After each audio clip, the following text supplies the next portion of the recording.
Hello, hello, my loves. We are live. I'm just gonna give you guys a few minutes. I'm a little early today. I'm gonna put on some of my essential oils. I'm feeling like a little bit slow moving today. We're honoring that. That's one of the things that we do and we talk about around here. But this is one of my favorite all-time oils. It's the Awaken one from Young Living. I know we have some Young Living people in here. And this is just my absolute favorite one.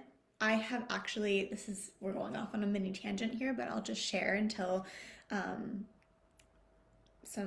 we start getting some people on here because we're on here early. I have actually anchored this oil in as being a oil that allows me to focus and tap into productivity, tap into motivation. I really love using it to start my day. It's kind of a ritual. And then there'll be some days where it smells so good. Where I don't use it because I don't feel like I need it. I'm just like on a roll. Things are moving. I'm super focused just naturally based on where I'm at. And then suddenly I'll be like, oh my gosh, we're falling off or we need to get back into things again. Pull this out, use it. I've actually anchored it in with those emotions, with the states of being focused, motivated, productive, all those things. And it's like magic. It's literally like, this is my little spell bottle. And I'm like smelling it. And I'm like, hey, we're ready to go. Give me the next thing. Let's get focused. I'm feeling motivated all of a sudden because I have done the process. And anchoring is an NLP process for anyone who's new here. NLP or has never heard of that before as well. NLP is neuro linguistic programming. And basically what it is, we're picking these different triggers and associating them with the things that we want to be associating them with, as opposed to things that aren't serving us, okay? So that's just a really cool side note thing. So let's dive into today. If you are hopping on live, say hello in the comments. Let me know that you are here. Let me shout you out. Let me know where you are tuning in from in the world, how your day's going so far. I love starting with one gratitude.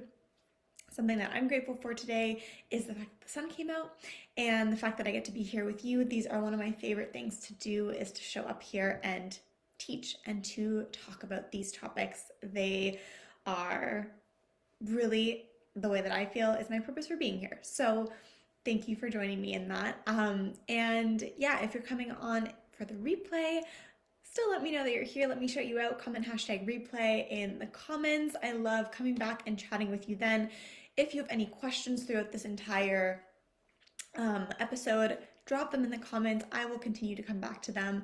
If you are watching the replay, still drop your questions or comments. I will come back and check out what you've been dropping there for me later. Hello, I see some people are hopping on now. Say hello in the comments when you hop on. I'm so happy that you're here with me today, my loves. Okay, so let's dive into today's episode of Align and Allow. I like to try and keep these to 20 minutes so that you can quickly digest them. There's usually 3 main points included in them. It's something that you can listen to while you're getting dressed in the morning, while you're having your morning coffee, while you are having lunch or dinner, depending on where you are in the world, but your quick little sitcom morning show type podcast, right?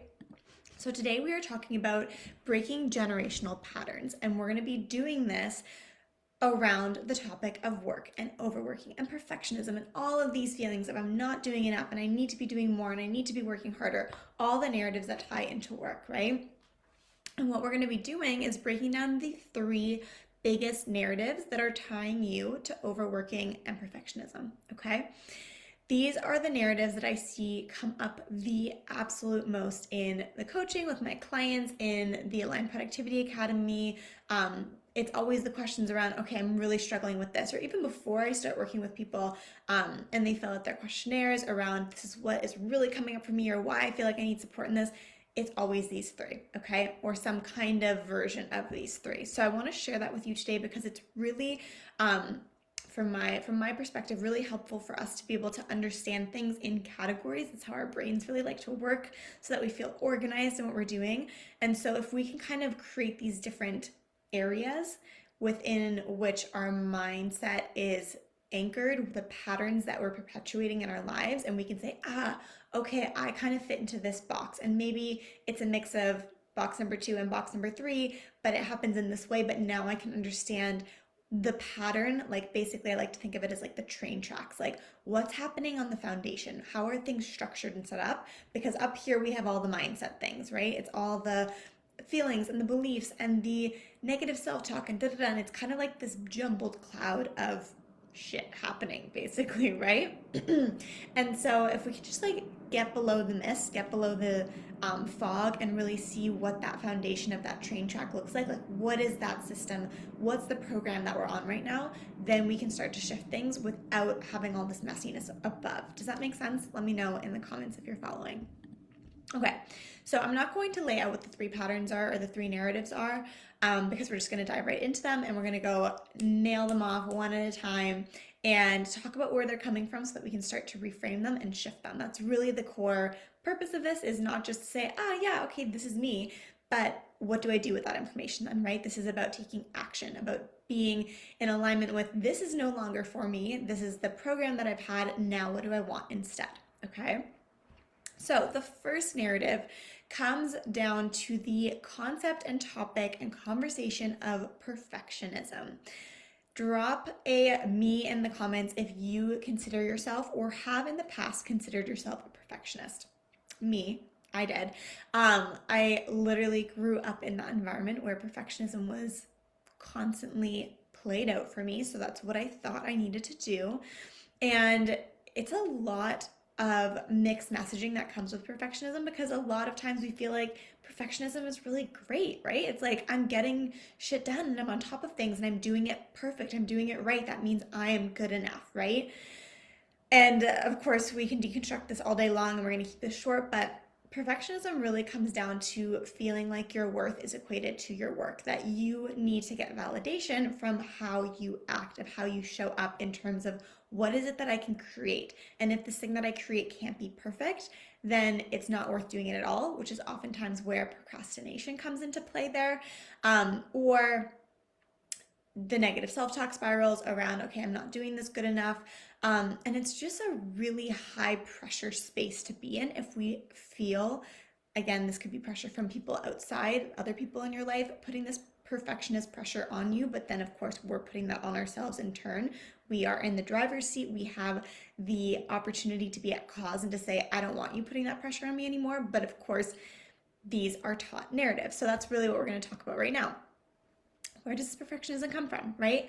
What is keeping us in this cycle of perfectionism and feeling like we need to do things right? So what I often see, and this has been true for me as well, and if we're talking about, our inner child and generational trauma or generational patterns that are coming up, perfectionism really comes from getting this validation from a parental figure in your life, a very constant parental figure, right? So feeling like you would get praise or validation from doing things perfect, from getting the lead in the school play, or for coming first in a race, or for getting straight A's. Like if you, and again, it doesn't need to be something that was like nailed into where, just because you got a B, suddenly you were grounded. Maybe you were, and that's really perpetuating that narrative again, right?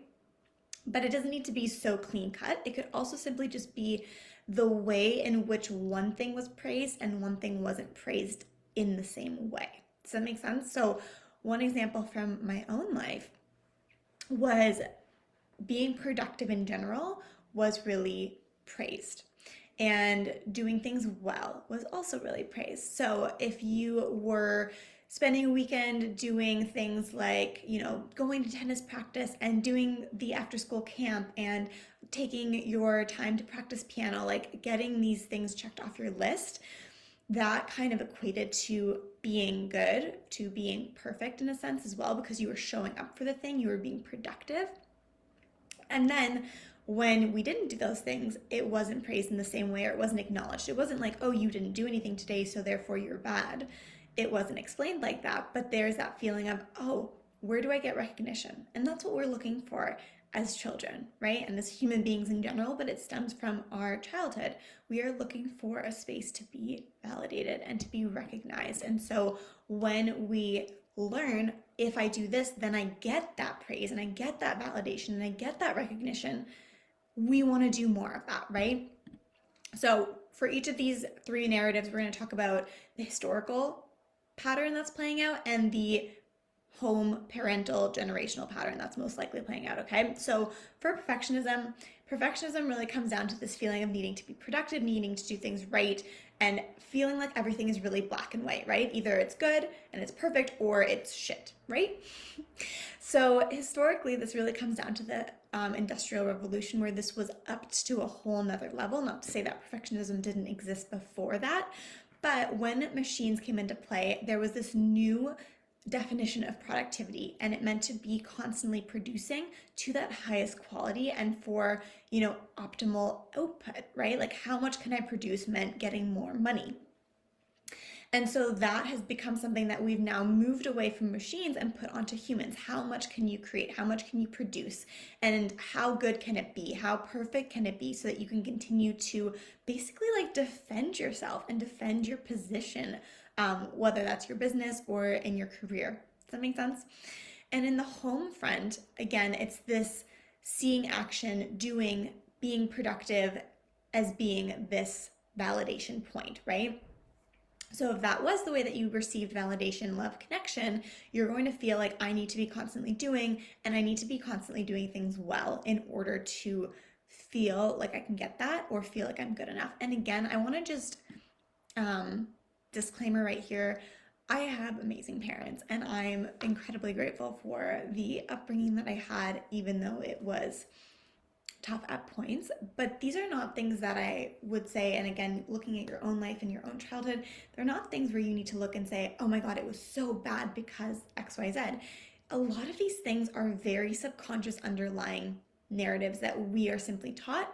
And because we live based on what our parents did, because that's how we are taught to survive. If I saw my parents doing it, they saw their parents doing it, and so therefore that is how we survive in this society. I'm going to continue to play that out. And if you got to a point of awareness, and I actually said this in the Instagram post that I shared about these 3 narratives today, a lot of us get to that point of awareness within relationships where we say, oh, I'm not going to parent like that, or I'm not going to be in a relationship like that, right? Because we saw what happened and we want to do things differently. That's already a huge win to have that awareness to say, I want to do things differently, okay?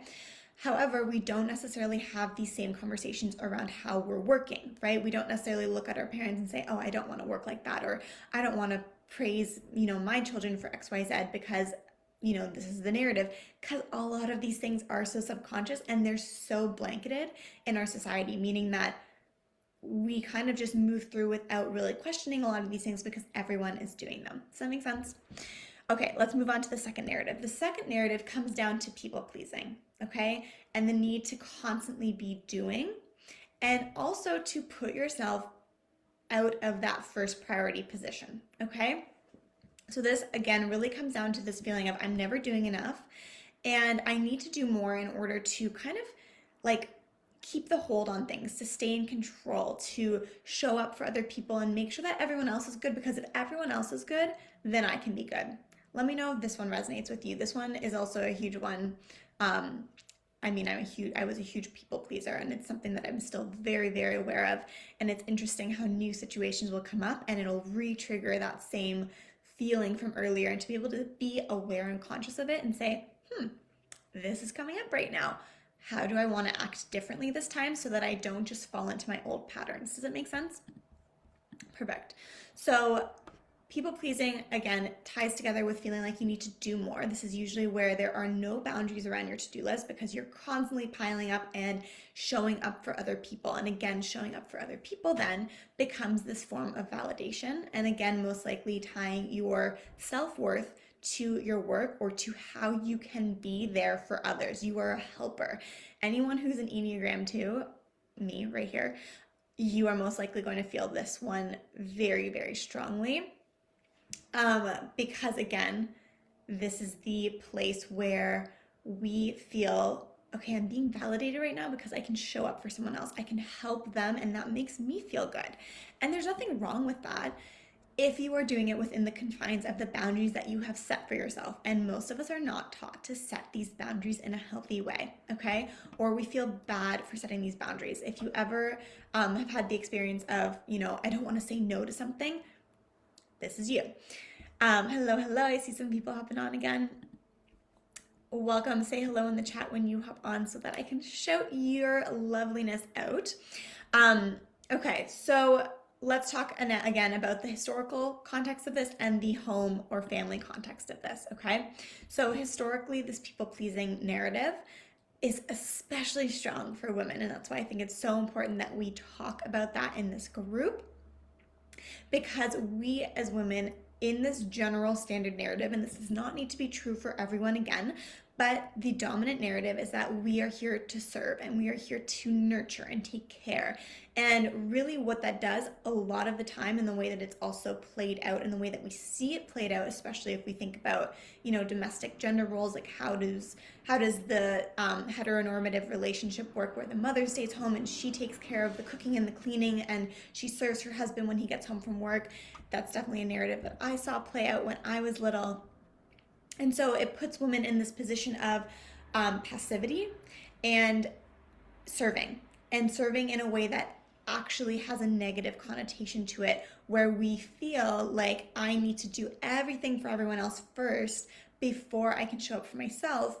Otherwise, I'm being selfish. Otherwise, I'm not fulfilling my role. And what I really want to do here is shift that narrative for you, and for us to agree right now that when we talk about divine feminine energy, and that's really what it means to step into your feminine power, is to move from that passive place and really shift into a place of receiving. Receiving, we can still say, is quote unquote a passive act, but it comes from a place of power as opposed to a place of submission. Does that make sense? That difference there? And so when we talk about receiving, receiving is connected to pleasure. It's connected to actually connecting with other people, to creating something because you already have all of that magic within you. And one of the things I love to think about here, especially with people pleasing, and this can also be true like with the need to do more in your business or in your job, and you're constantly like going out to make it happen or to figure it out. Number one, please look up what your human design is and share it with me, and we can talk about how that ties into allowing you to do less. It's really, really powerful, cool stuff. And I know each time I talk on here, I'm like, oh, we need to do a training on this, we need to do training on that. Human design will be a training for sure. But that's the first thing. And the second thing, I really want you to have this mindset of like the spider in her web. The spider represents this divine feminine energy, like literally symbolically, that's what the spider represents. And what the spider does, what she does, is she weaves this beautiful web. And that's the work that she does. That's her divine work. And she knows how to do it. And she doesn't do more than she has to do. And then she sits on her web and she waits to receive the abundance that has created the web for, essentially. Does that make sense? This is, for me, this was a huge narrative shift. So let me know how it's resonating with you in the comments. But when we do that, we can shift from this feeling of like, oh, I need to serve because that's what I feel I've been taught. And again, tune in to see if that's true for you, if those gender roles are playing out for you in your life, and shift into it as a power place, as a place of I can receive, I can create connections, I can lean into pleasure and rest and all of these beautiful things. And that is my role in my divine feminine energy, okay? In terms of the home, those narratives often come from, and the people-pleasing narrative comes from wanting to be that peacekeeper, right? So if I do everything for everyone else, it means that I'm able to keep the waters at bay, okay? I can also really resonate with this one personally. Again, Enneagram 2, people-pleasing, past, all of that stuff. But people-pleasing meant keeping the peace, being a peacekeeper as opposed to a peacemaker. Those are two different things, and we can definitely have a different conversation about that. But if the peace wasn't kept, someone was going to get angry. And it wasn't always my responsibility to keep the peace, but I learned that if I keep my head down and I stay focused on my own thing and I don't, speak up too much, the peace is kept. And that meant everyone was living in harmony more frequently, okay? But that doesn't mean that I was doing the things that I needed to do for myself, or that I was speaking my truth or standing in my power. And I want you to really consider if that is also true for you, okay? This often brings up this complex of the good girl, or being good, or being the good woman. Like, how can I disregard my own needs in order to show up the way that it's expected of me? And I literally had this narrative play out for me so often. I would literally go through my head and I would have this conversation with myself where it was like, you know what, we're just gonna do this, and I know you don't want to do it, but we're going to just show them that you can keep the peace, because that's going to, again, create that love, create that validation, create that connection, because it's refraining from any kind of fear or anger that would have come up otherwise. Does that make sense? Let me know in the comments.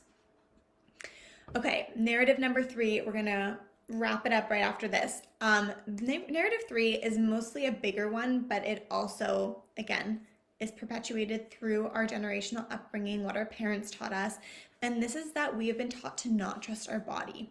And it makes us constantly feel like we need to seek validation externally.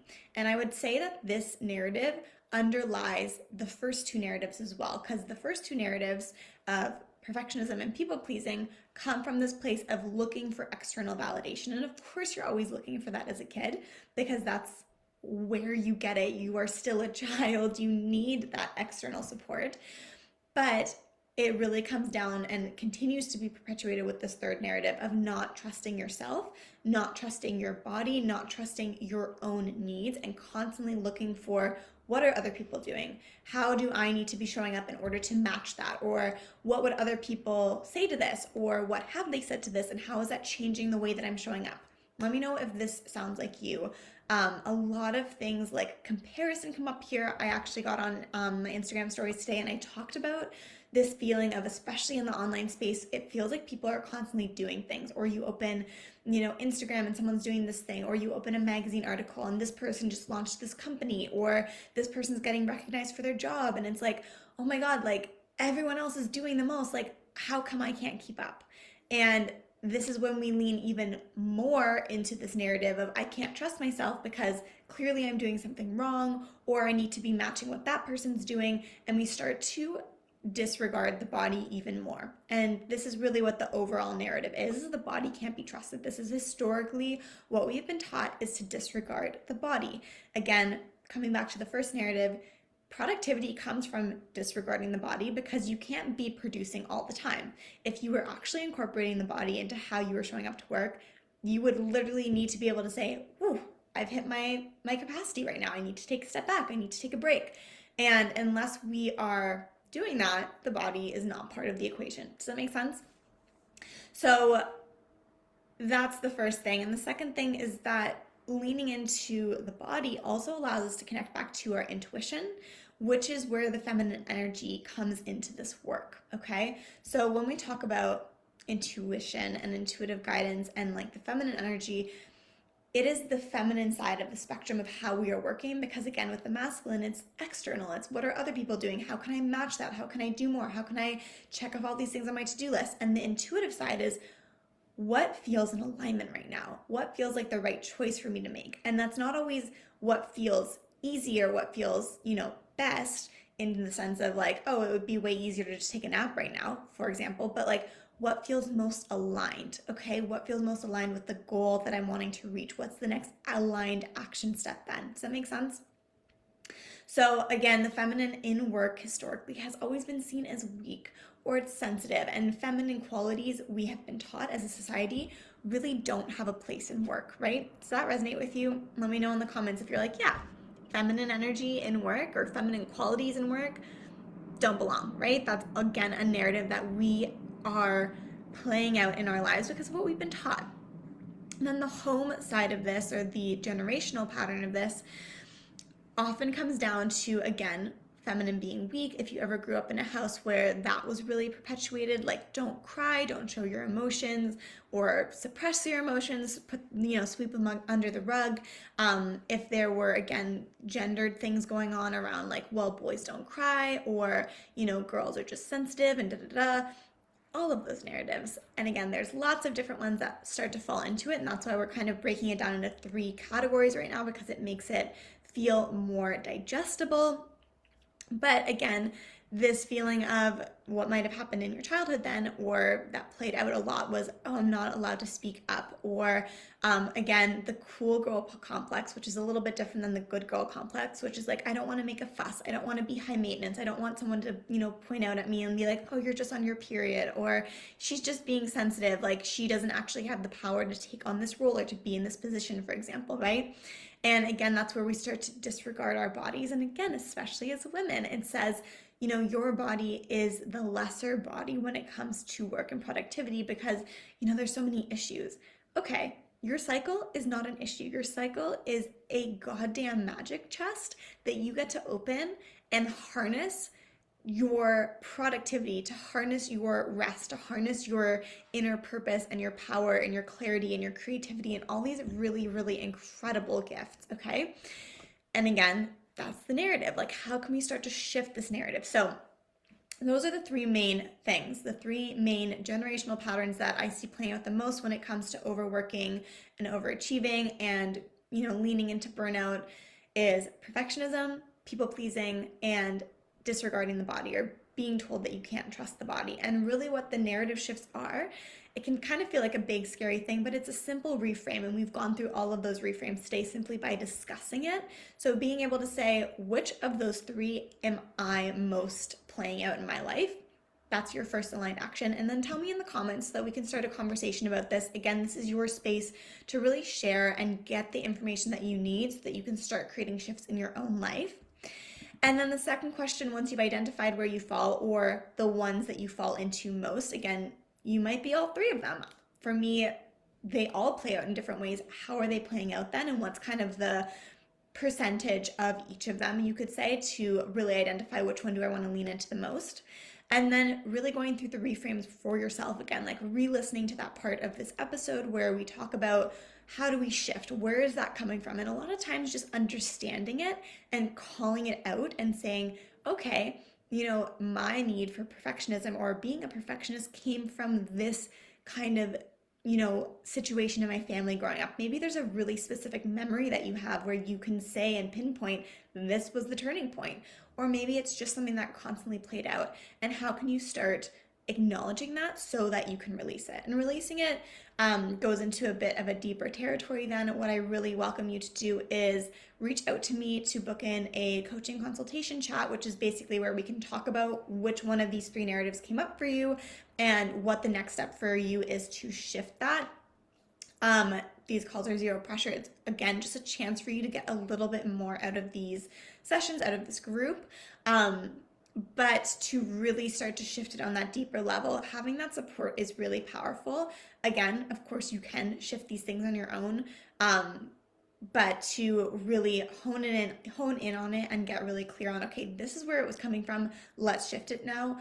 There are a lot of easy ways to do that once you have the support that you need. So again, you can hop on one of those calls in the description, in the link in the description. Let me know which of these three narratives played out for you the most or which are the top ones for you. That is it for today. Again, I will be back to check comments and to interact with you here later. I wish you a lovely Wednesday. That was episode 12 of Align and Allow, and I will see you soon, loves.